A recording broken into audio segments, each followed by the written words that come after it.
Welcome to Legally Speaking, a podcast from the Utah Attorney General's Office. Here, we will be discussing matters of policy and justice, cases that our office is taking on, hot topics in Utah and in the world, but of course, it will all be done legally speaking. Welcome to Legally Speaking. I'm Richard Piatt with the Utah Attorney General's Office. Our special guest today is Katherine Hart, who's the Director of Consumer Protection for the state of Utah.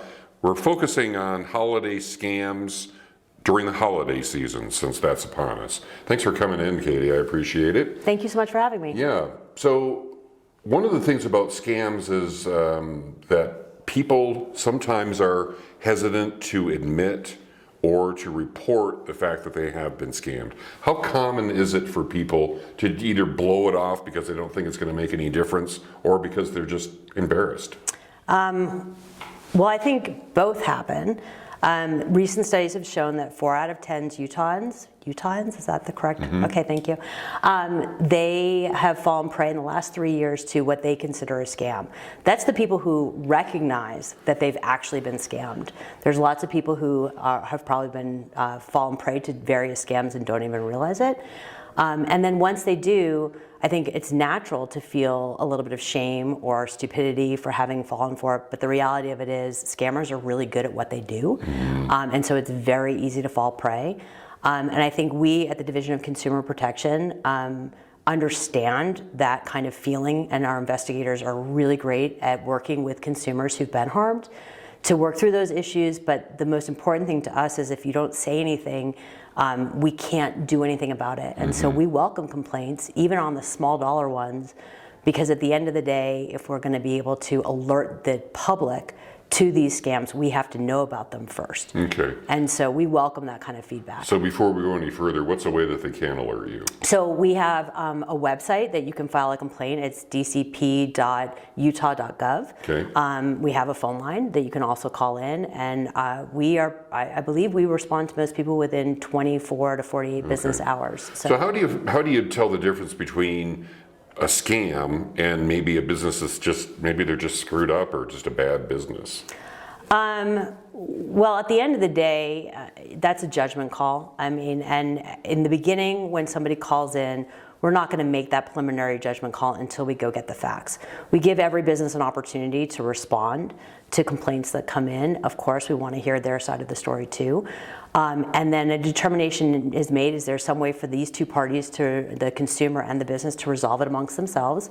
But if we feel like we have jurisdiction over the matter, and perhaps maybe there's been a violation of one of the 23 statutes that we oversee, including the Consumer Sales Protection Act, which is probably the biggest, or Practices Act, excuse me, one of the biggest acts that these kinds of things would fall under, we don't hesitate to pursue those claims. Okay. And levy fines where necessary. Okay, cool. Does that happen often? Does it happen to the satisfaction of the consumers, or is it hard to kind of pin them down? You get a lot of people that are scammers from overseas. They use false addresses and phone numbers and websites, and they're fraudulent in multiple ways, but then they make their money off people. Correct. So we do the best we can to do what we can for the consumer, and there's just too many different fact patterns in what you've thrown out. We could spend hours talking about that, but in every case, we're going to do the best we can for the consumer. I think the consumer also needs to realize that one of the things that they're helping us with by reporting is, even if we can't get them full restitution, or in other words, all of their money back, we are going to use that information to help prevent the harm in the future to other people. So it's kind of being a good citizen, a good Samaritan, speaking of the holiday season, and really reaching out and saying, you know what, this happened to me, it's unfortunate. On a personal note, I have fallen prey to some of those scams. With your Groucho Marx glasses. Yes, I talked to you about this a little bit at the beginning. There were some Groucho Marx glasses that I purchased off of a website that I thought was a legitimate website, and it wasn't. I even recommended it to several friends, and to my embarrassment had to call them afterwards and say, actually, that's a scam. Well, were you shopping for price? I was shopping for discounted designer glasses, I will readily own that I was on Facebook. I clicked through the link, and I should have been alerted to the payment method. Yeah. Although it took my credit card, it was more of like a PayPal, but not totally PayPal kind of site. There were flags there that I ignored. And I was just too excited about You that just wanted price. your I wanted glasses. my glasses, and so sadly, they actually did send me a product. But unfortunately, that product was. Well, you should wear it. You should I should save have it brought for them. Halloween. Yeah, I should have brought them Yeah. as a display so everybody knows. But that's my point. Is I consider myself an educated individual. I consider Sure. myself pretty wise and savvy. And in the moment, you can get excited about a deal. You can get excited about an opportunity. You can get excited about a service, and you can think, oh, okay, this is great. And you just kind of ignore some of the warning signs. Yeah. And so we're really at the division trying to launch out on what we call being a wise consumer. Yeah. So that's to watch for and that's an acronym actually. So it's both truthful, be wise, Right. but also watch, like W, watch for those red flags. Right. I, investigate. I mean, we live in this beautiful day and age of the internet. Yeah. You could, if someone's coming to you with something, Google it. Research it, because you're going to find that a lot of people have had that same issue, and then you can know better. So Right. investigate and research. For us is a set boundaries. Know how much you can really afford when you're going into some of these things, and what you can purchase if it's too good to be true, Right. that kind of thing. And then our E.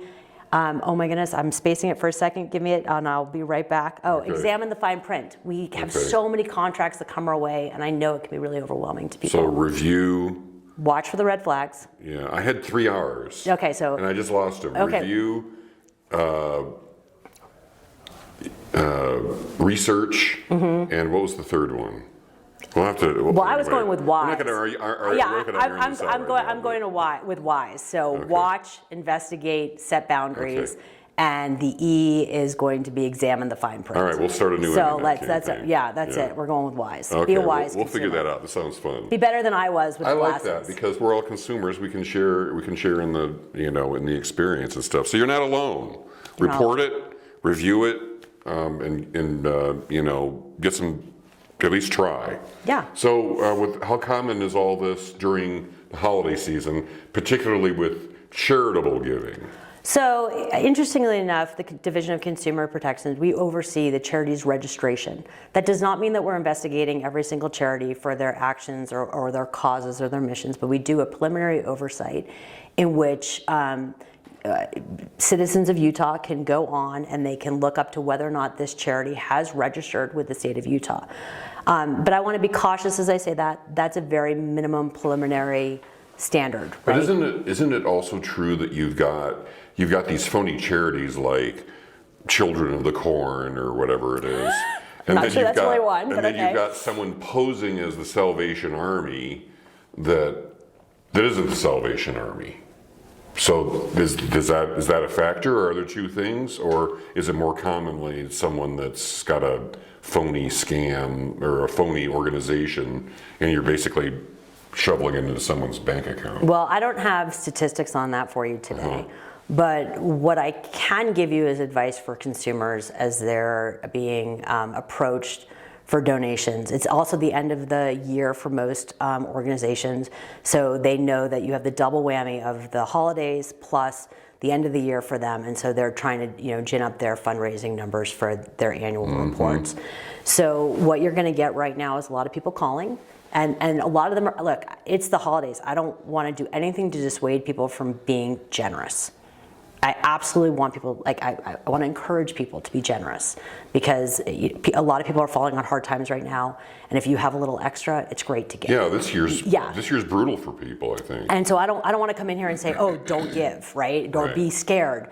But there are better uses for your dollar.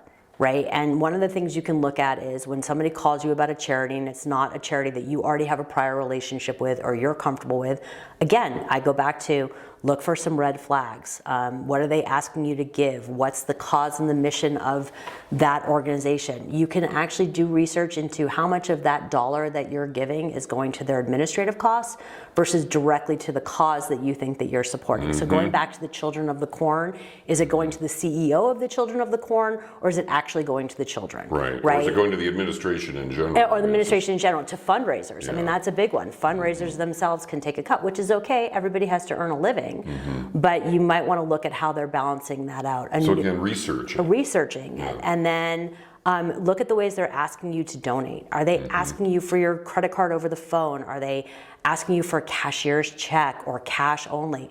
You know, the nice thing about credit cards, even though they do sometimes tack on those 3% fees, is if there's a problem that you realize later, you can always call back that charge. You can work with your credit card company to get your money back. There's a record of that transaction. If a telemarketer calls you or a fundraiser calls you, you can say, great, while I have you on the phone, I'm going to go to your website and I'll give while I'm talking to you so I don't forget, or so that you get the credit for getting that donation. But maybe you don't want to give them your credit card over the phone, right? Because they've called you, and then that goes back to is it really Santa Claus or is it somebody pretending to be on the street? And so, I'm referencing the Salvation Army there, but you don't want to necessarily. When they call you over the phone, you can't tell, and so unfortunately, as much as I want to encourage that giving, there are ways that you can be more sure, and so. And again, at the end of the day, set boundaries on what's reasonable for you. Yeah. And be mindful. Is it legitimate or is it appropriate for me if I'm dealing with an unsolicited request for money or an organization, if they are asking me to pay by Venmo or PayPal or something, I guess I don't feel good about it. I guess I feel like if there's a family that's got an account where they're asking for help for an injured loved one or something, then I'm all about the Venmo or the PayPal. But if it's something that if I'm buying something, I just feel like that's not typical. Am I right to have that kind of alarm bell, or is that not fair? I think there's a lot of vendors on, like I'm thinking of Etsy off the top of my head, PayPal is a legitimate thing. Yeah. I don't want to discredit PayPal on this. No, I'm not either. Or Venmo, for that matter. It's just easier for them to just say, hey, I'm a charitable organization, here's my PayPal, than it's, And that's where I go back to, look, there's, I think I have a list here of quickly that we wrote down to make sure that we captured these correctly, but there's give.org, there's Charity Navigator, there's Charity Watch. There's all sorts of websites out there that you can look up the validity and the legitimacy of a charity. If somebody calls you, you can say, okay, great, call me back in 2 days. I'm going to go do my research. It sounds really good. This is in alignment with the type of giving I want to give. Yeah. But I'm going to hit pause. Right. Let me go learn more. And if it's legitimate, then you're going to be able to tell on their website, whatever it may be. You can go back to do that research that we were talking about what is the administrative cost versus their overhead versus actually going to it. And maybe you don't care. Maybe it's a new organization and you're really excited about their mission and you understand that the startup costs are going to be greater and they need that help. Yeah. But you should pick things that are in alignment with the things that you are passionate about, and you should take the time. They can wait 2 days while you go ahead and do some research. Okay. And those GoFundMes on, I get it. I have lots of friends who use those kind of touch me, and I don't have any problem with that. But that's a different thing than Children of the Corn, who I've never heard of other than the Stephen King sense. Yeah, I like that. That's our charity. But anyway, what was the third thing that you wanted to point out? There was 3 things, and we covered 2 of them, right? Or did we cover all 3 of them? I think we covered most of it. I think what I really want to do is just encourage consumers to, if they feel, even if they don't know, even if they feel that something is off in what they're asked to do, they should trust their gut. Okay. Yep.